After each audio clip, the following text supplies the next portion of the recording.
Ma chel we camera for lockdown be. Yan ka vuyo money before lockdown no. Duong mo. Yeah. In the team, it come give a date any. Okay? Yeah. Very soon, we'll be talking bigger things coming, right? That's true. Okay. Big bene, chamo ken mana te big number. Chao ken be ken kenyo jomu ken mano be. Robert no go why gini no polite tionko. Enu be gwa o ire. Kita wali ke jonge jema chule.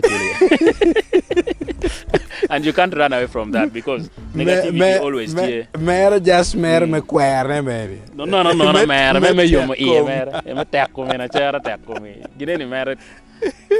Kamo ke ken. Yeah. Ki way bere ramo no ngwana ken wo kok wen. O kok no see ken yeah. So you can't run away from that always. Negativity wango be but how do you deal with the negativity matters a lot. That's right. Yes.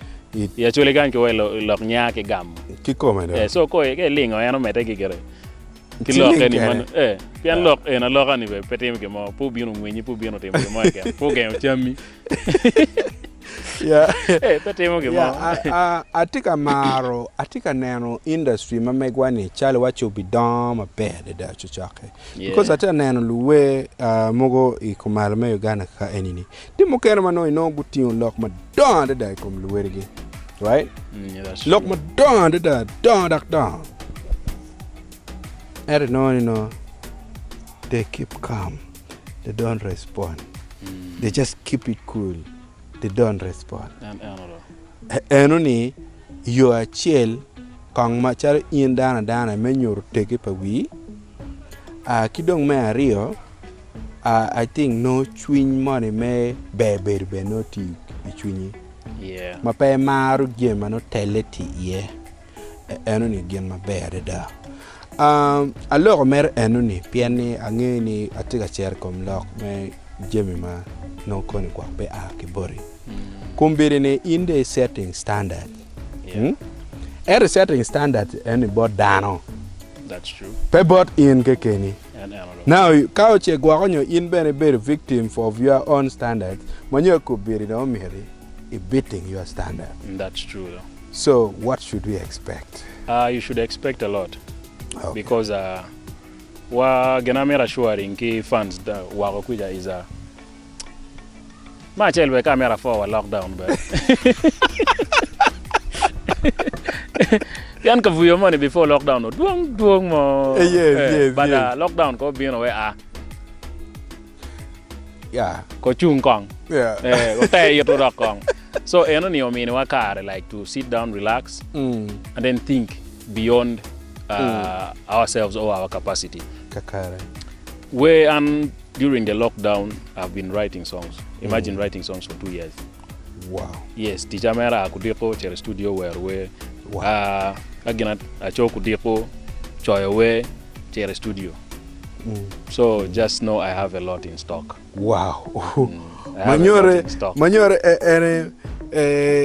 mafuru tiga nana ni ki wai man fura chakne ngwinya put karbe put bepe wa chako gimolo kan so kina fans me expecting is a lot of music coming. A lot of music coming. Oh wow. Maberong mwaka eno 2023 wene berong tie. Wow. The year or like from the beginning to the end of the year. Wow. It's done. Wow. Yeah. So gwagonyo kit angeo en kirana nen furabe noelo eni na ajwa ka ger petero kirma en itimo kere der ne metiate eto ikiena ka dwe di ma mero bet ka expecting we ni kamman and basically it depends on how the song is doing. Oh yeah. Ka we man na anti moving mabe kong pa yelo pa bala ngweche kong ngweche kong you can release a song today and away footage then you release another one, like you confuse the fans. Exactly. You confuse the fans. No pegging okay don't get twingy komene. Yeah, but if you give them time to listen to a song, don't you twingy, then you release another one. Kakar. Yeah. Those time I felt the same. Kipange kapilare jalwe en apar pa mo bajal. Piano bajal sincerely that song dano maduong ono kimon. It's a blessing. Yes. Dano maduong. We give people get ko Latin en wa. Dano maduong. Good ako ki kengi kere. Come look, yeah, true. Yeah, dano maduong mire da ma gi medak. O look at ya look me ma. That's Pian true. to Yes. down my doing that down to frustrated not in and look at your look one da miracle kongagi you know so gine ino dwa we down da re chien ma bene ingo gen ma want to tell is just actually a lot of counseling therapy psychosocial work down mer peram nyang ma be to and that's actually what you're doing. That music bit It entertains you, but you learn something from it. You learn It something. consoles you. Come on, olokonyi come on. Exactly. So, Odwaro Kenger Padan Maduane, the Anapar Weni, Piani, the song was to me still doing very well. After, I think, what plan Mamigo no don't car, but where and Gomko no Rama, yes. Yes, so you just had to throw it. And you be there, because that song was still doing good. Yeah, it was still doing good. And on Ri when he like are releasing it with my death, and then Gomko are releasing it with my para chill. So see that gap, with my death to a para chill. Dano bera wachani no ngoko welo dir gini ta ngoko kova gini doko. Angeni wek nene ka ono ne ekra danyo alkere ko no won lo tino udong yen ne do pelare. Enero. Mega no olo jomo kana dal. Yo ke ngoko. Why do you think ne don kubiri any don we don omiri bet kachwale ne ter ka ineno yang John no we oloto ino kanda bongo man gi rom katiki we chiel dak bero dak like maybe the next year gwakonyo be we mohario dak chanya chiel ko folomide gi botwa ka eni yang one mer botwa music e po ber stable to twal pian kirwa joma no mirgo betie jaru lo go merita you know Jimmy Johnson abila ge you know like don't when probably stable mego Jennifer Lawala girls the team gidong somehow we gidong pedo very consistent to twal why do you think kirika beti we gine ben food work in ka kero no Yes, it's just song. something normal okay kane ko bir wapo ki ko wa kat kon ki Uganda manako Yeah. Kai chair we pa the video karcha banana follow you. That's You know true. na da so inone kubiri inkade ikar weni dano dong no dong hinda naturally DJ mama ko ai ko bedo yeah but kade cha kubiri ini dong kage yo duana yo okay let's go itu we down anyere mo kere no ki cha tebe Kungamon for ana. Yaro pro ana you see waram inera chal food kid yo mama around wa originality pa wewa mano gwa ka chanya chiel kong bere na kana Gena chara cheneno do ki kin joma choni. Sorry to use that word, man. Yeah. No, And it's kind of true. bongo man gi like the likes of Boss Me gi the likes of Lawala gi. Basically joined a war way mwagache lawyer one. Oh. They released too much songs, like very many songs, because gen karacha ki yuvo machalo album. Oh yes. Kage chwalo wa mogo we bor la wanchi. Oh yes. Etinan. But kina bor mogo der ngwen I kana temo. Liel. Ena liel yes. Kakar. But one any will release singles. Ke chwala chiel ke pushing ke nan petite mo bera ke kelo mo kana kumano. Etinan. Yeah, I get you. That's a very good point. I get you. Gen no ke chwalo album. One these days we don't release albums. Fodo da ko chaka dokti duga. Oh. But kare cha chane chwalo album. Like basically we mwagachel they release more songs than us. I actually understand you. You did, and so you guys are actually you learn from them, and then now you're trying to do something new. Yeah, something new, because you can wear moga bar or party or moga dep. Ah, yes. So it's better you sing the songs, select them from here, teachwal the best. Okay. You can only this can work. NHWalo, yes. Okay. Yeah. Wow. Ko bede ini dong angeni wa tamo neno jemu kene lok me we mamigi I neno chale wachi in machalo kwa konyola we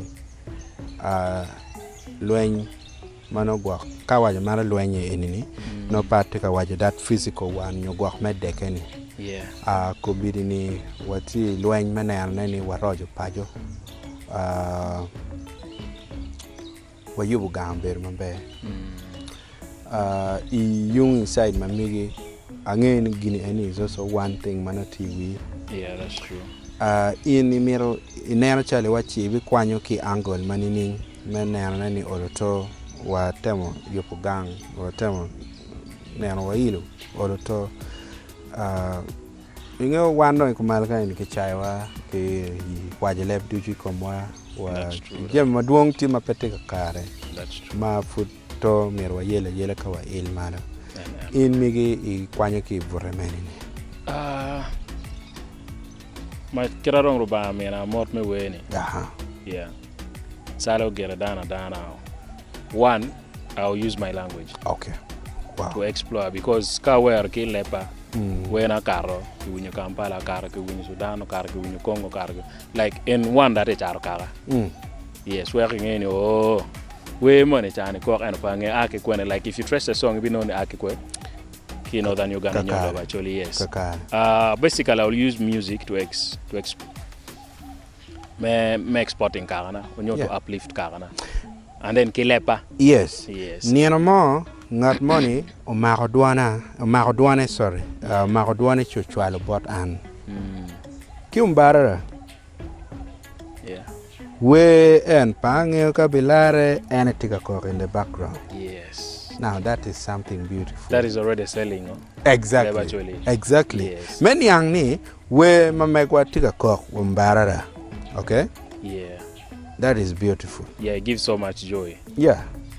But we chalo anla we okay, I did something. Exactly. Yeah, ola tinyo gwengma America mgema. Manyore in ibi mete ki pilo wi kaka il rome we la malbene And wow. Anywhere wa we na gom korni department away what mogini. Ayo. Because a lot of people depend on it in mano. Yeah.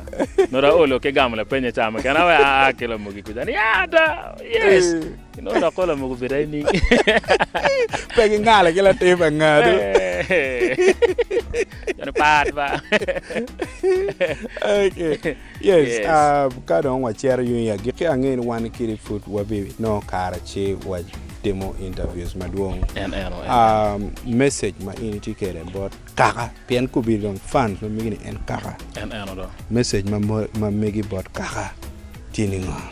Message bara bot kaka ti achel one America for kaka because chwaku ena ilo ena pele wiwa kaka. Yes. Ena gi wala ten ma te pele we kaka ne ba. No kaka etika no. Etika ilo ne. No kaka etika ilo ne wa pele ngo wigi so alegu mero mete ke chwako wana choli. Lutena choli basically. Mot mo e kana nyotalian mo e ken menena kum laten moni. We ko kono gwe dilu kono miel. Any talent may nano malaten mo intikere. Uchware. Yeah. Because karong pe wonba ngarmo pere ngarmo pobi wa ki kono la kwena me chwa kono bat wono chare ka en. Kakara. Makaro ile wa kumeno gwakdong jomo kanon kwanyik no. Kichen so werdo mo mete kingo ke pile wikara. Alego mere chwa ka ken. Ikom ngaro mo ke ken lo bacholi kan. Pe anaken but one weng lutena choli mo atete mo gena be o mo pile wikara. Wo chwa pushing wan ka ker mo tie mo romo konyo wa kere bene. Mo konyo wa kere because angeni dano mo pol wa kuno. Gitiki connections mo pol. That's right. Yes. Kino kena mo go be pay mi ngar mo ni chane. Bari kube ke ngar mo be konye. So that's one way you can support.